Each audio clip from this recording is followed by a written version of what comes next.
Good morning বন্ধুরা, তোমরা সবাই কেমন আছো? আশা করি তোমরা সবাই ভালো আছো, আমিও ভালো আছি। তো আমরুক মিনি চ্যানেলে তোমাদের আবার স্বাগত জানাই। আমি বাপের বাড়ি এসেছি, নবদ্বীপে এসেছি। তো এখানেরই কিছু ক্লিপ তোমরা এখন দেখতে পাবে। মা আর আমি সকাল সকাল ঘুম থেকে উঠে কোথায় যাচ্ছি দেখতে থাকো বন্ধুরা। এটা হলো নবদ্বীপ কর্মমন্দির মাঠ। এখানে সবাই ফুটবল খেলে, খেলাধুলো করে।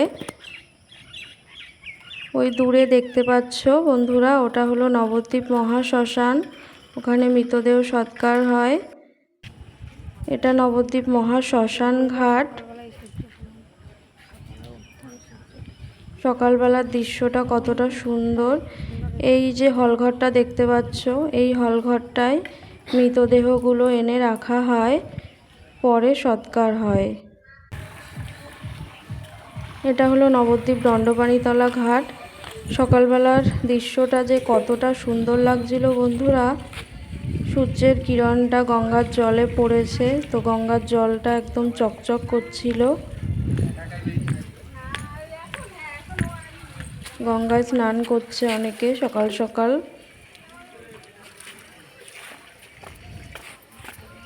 এটা হলো গোবিন্দ মন্দির, এখানে রাধাকৃষ্ণের পুজো হয়। ইট ভাটা, ইট তৈরি হয় বন্ধুরা এখানে। তারপর আমরা বাড়ি চলে এলাম। বাড়ি এসে দেখছি বাবা মাছ নিয়ে এসেছে। আমি বোন ভিডিও করে দিচ্ছিল। মা রান্না হয়ে গেছে।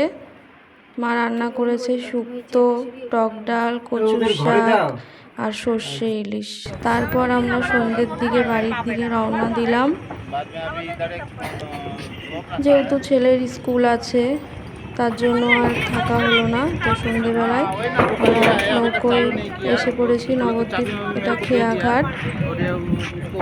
পাশ থেকে একটা নৌকো যাচ্ছিল, মায়াপুর ঘাট থেকে ওটা ফিরছিল। ওই দূরে দেখতে পাচ্ছ বন্ধুরা, মায়াপুরের চূড়া দেখা যাচ্ছে।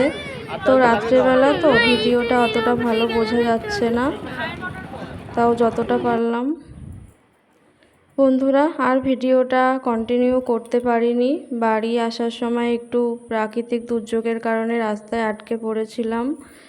তারপর বলছি তোমাদের ভিডিওটা যদি ভালো লাগে লাইক করে দিও, সাবস্ক্রাইব করে দিও।